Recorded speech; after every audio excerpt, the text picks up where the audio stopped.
Kenalin, namaku Winta Satria, NPM S1D0181063. Di sini aku bakal jelasin tentang jenis-jenis modal dalam perusahaan untuk memenuhi tugas mata kuliah pembiayaan perusahaan pertanian yang diampu oleh dosen Ibu Rida Rizky Novanda. Semoga teman-teman suka ya sama videonya. Oke teman-teman, jadi di sini aku bakal jelasin tentang jenis-jenis modal dalam perusahaan.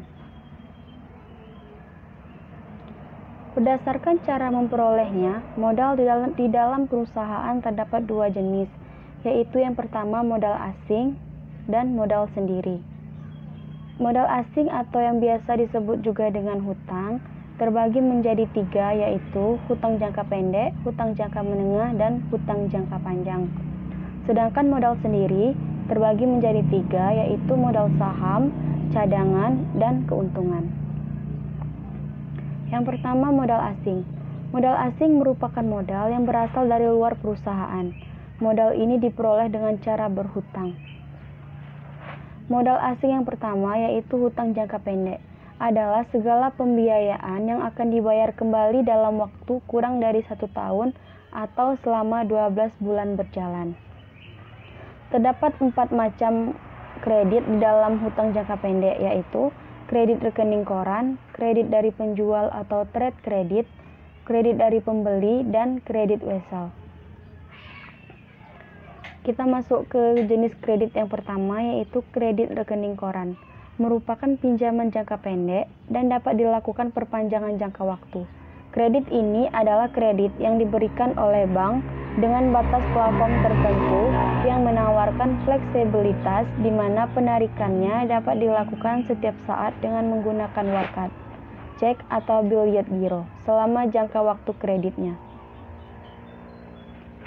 Kredit yang kedua yaitu kredit dari penjual atau trade kredit. Kredit ini adalah kredit yang diberikan oleh penjual kepada pembeli dengan cara menyerahkan barang terlebih dahulu dan pembayarannya diterima kemudian. Kebalikan dari kredit dari penjual, kredit dari pembeli adalah kredit yang diberikan oleh pembeli kepada penjual dengan cara pembayaran terlebih dahulu, lalu barang diserahkan kemudian. Salah satu kredit ini adalah kredit yang diberikan kepada perusahaan sebagai pembeli atau buyer dan pemasok atau supplier. Yang terakhir yaitu kredit wesel. Merupakan kredit yang terjadi apabila nasabah mengeluarkan surat pengakuan hutang yang berisi kesanggupan membayar sejumlah uang tertentu pada saat tertentu. Setelah ditandatangani, surat wesel dapat dijual untuk kemudian diuangkan kepada bank atau disebut dengan surat promise. Sekarang kita lanjut ke hutang jangka menengah.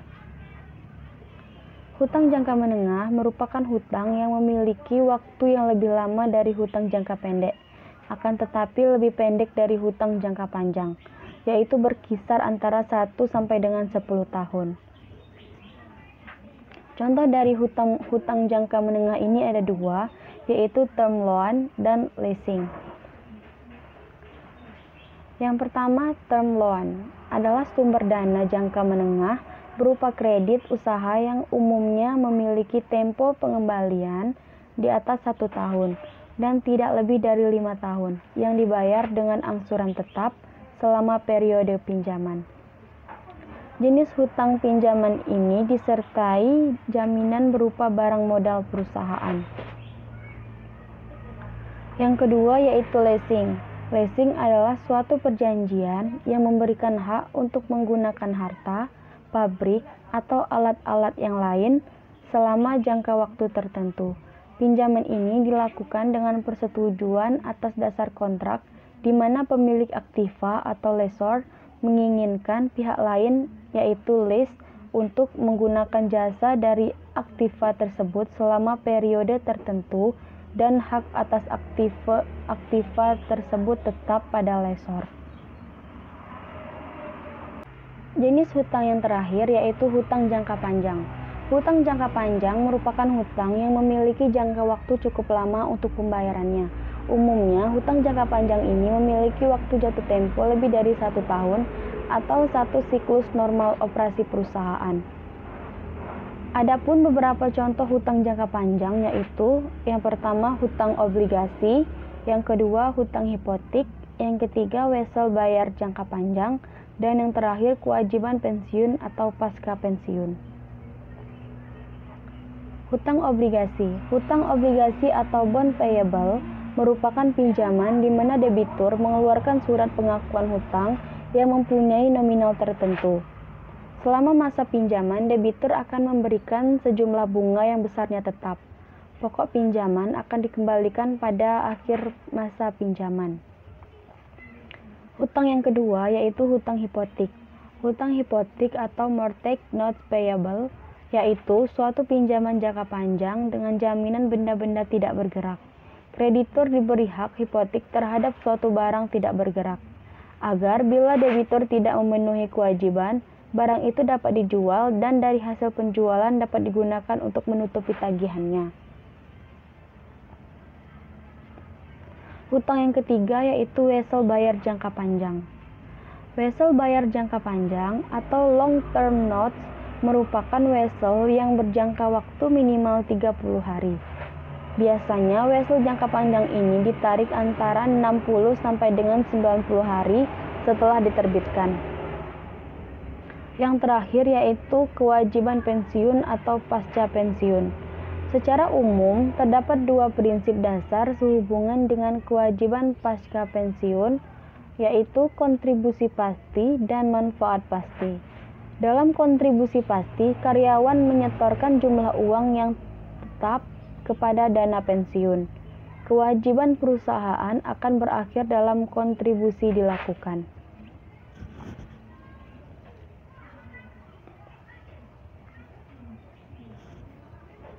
Jenis modal yang kedua yaitu modal sendiri. Modal sendiri adalah investasi yang dilakukan oleh pemilik perusahaan. Di dalam neraca dituliskan dengan mengurangkan aktiva terhadap kewajiban-kewajiban lain dan angka kerugian. Modal sendiri dapat diperoleh dari saham, cadangan, dan keuntungan. Poin yang pertama yaitu saham. Saham atau ekuitas merupakan surat berharga yang sudah melekat di dalam masyarakat sebagai tanda penyertaan kepemilikan seseorang atau badan dalam suatu perusahaan. Saham berupa selembar kertas yang di dalamnya menerangkan siapa pemiliknya. Ada 2 jenis saham, di antaranya yaitu saham biasa atau common stock dan saham preference atau preferred stock. Kita akan membahas tentang saham biasa terlebih dahulu. Saham biasa atau common stock. Pada saham jenis ini, pemilik saham akan menerima dividen jika perusahaan memperoleh keuntungan dan tidak memperoleh dividen ketika perusahaan dalam kondisi buruk serta memiliki suara pada rapat umum pemegang saham atau RUPS. Apabila suatu saat perusahaan dilikuidasi atau bangkrut, maka para pemegang saham ini akan menerima hak atas sisa dari aset perusahaan atau setelah melunasi hutang pada pihak lain. Sedangkan pada saham preference atau preferred stock, saham preference ialah jenis saham di mana pemegang saham memperoleh hak istimewa dan pasti dalam pembayaran dividen dibandingkan jenis saham biasa. Jika suatu saat perusahaan dilikuidasi, para pemegang saham jenis ini akan mendapatkan hak sisa aset perusahaan sebelum pemegang saham biasa dan haknya lebih tinggi dari pemegang saham biasa. Biasanya besar dividen yang diterima sudah ditetapkan terlebih dahulu.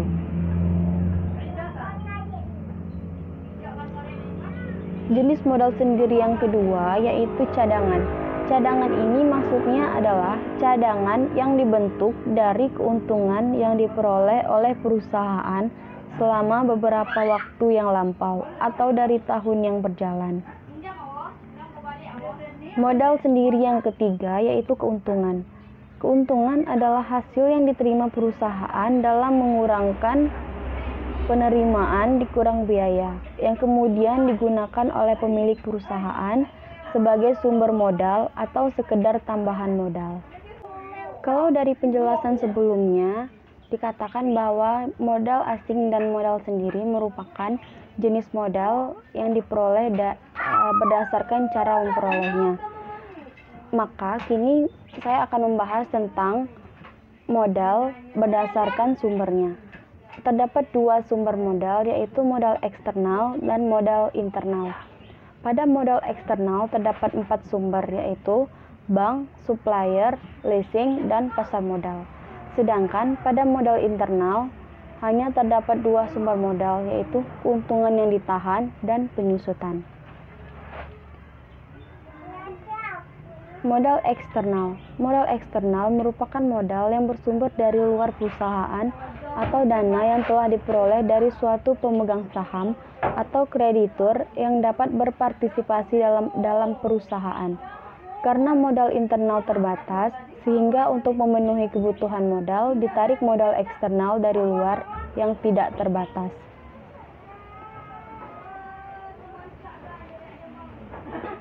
Modal internal. Modal internal adalah modal yang diperoleh dari setiap aktivitas ataupun kegiatan usaha yang dijalankan oleh perusahaan yang menghasilkan keuntungan.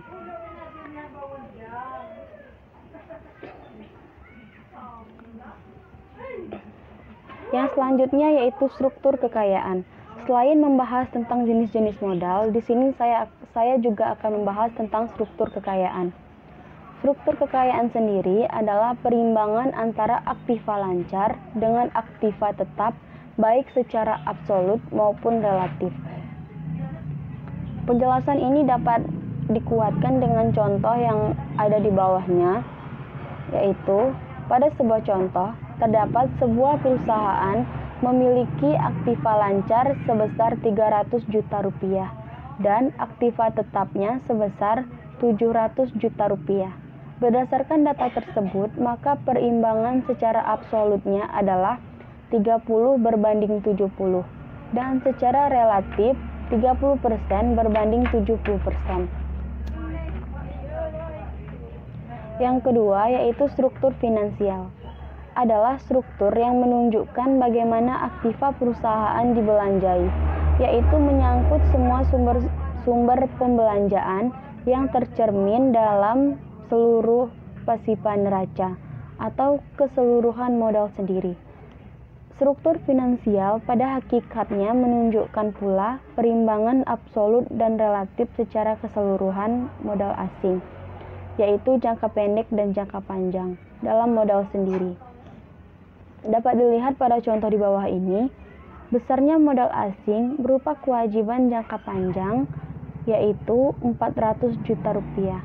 Sedangkan modal sendiri sebesar 600 juta rupiah. Berdasarkan data tersebut, maka perimbangan absolutnya adalah 4/6 dan perimbangan relatifnya yaitu 40% berbanding 60%. Yang ketiga yaitu struktur modal. Struktur modal menyangkut perimbangan absolut dan relatif antara utang jangka panjang dan modal sendiri. Berdasarkan contoh di bawah ini, diketahui bahwa besar modal asing yang berupa utang jangka panjang sebesar 300 juta rupiah, sedangkan modal sendiri sebesar 600 juta rupiah. Maka perimbangan absolutnya yaitu 30/60 dan relatifnya 33,33% berbanding 66,67%.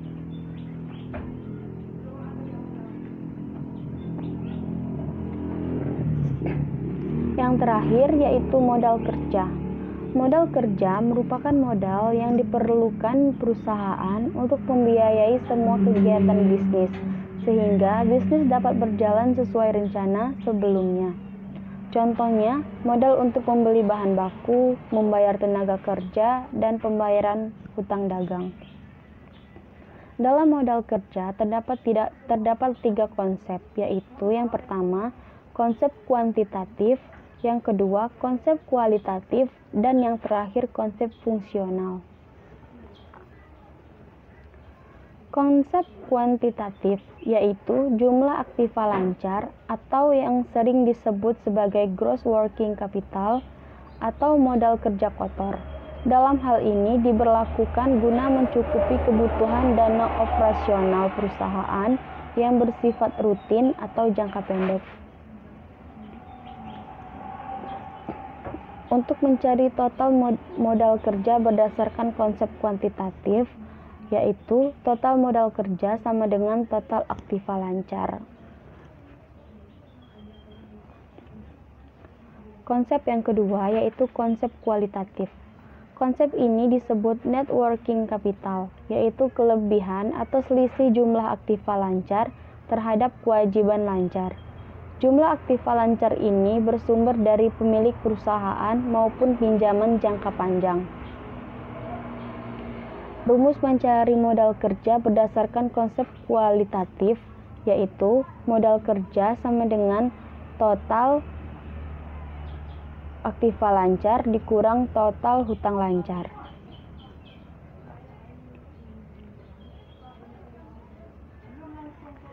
Konsep yang terakhir yaitu konsep fungsional. Konsep fungsional menekankan fungsi pada dana perusahaan untuk meraih laba atau pendapatan usaha pokok perusahaan. Sejumlah dana perusahaan dipakai untuk peningkatan laba perusahaan. Semakin banyak penggunaan data, seharusnya akan semakin tinggi laba yang diperoleh perusahaan dan sebaliknya. Setelah mempelajari dan memahami tentang modal kerja dan 3 konsep yang mendasari modal kerja, maka dapat kita tarik kesimpulan tentang pentingnya modal kerja tersebut, yaitu yang pertama, memungkinkan perusahaan dapat beroperasi dengan efisien. Yang kedua, memungkinkan perusahaan memberikan syarat kredit kelangganan. Yang ketiga, memungkinkan perusahaan mempunyai persediaan dalam jumlah yang cukup. Yang keempat, memungkinkan perusahaan dapat memenuhi kewajiban tepat waktu. Dan yang terakhir, melindungi perusahaan dari krisis modal kerja. Halo, jadi gimana? Udah paham belum sama yang aku sampaikan? Aku harap teman-teman bisa paham ya sama apa yang aku jelasin dan bisa mengambil pelajarannya. Di sini aku mau ucapin terima kasih sebanyak-banyaknya sama teman-teman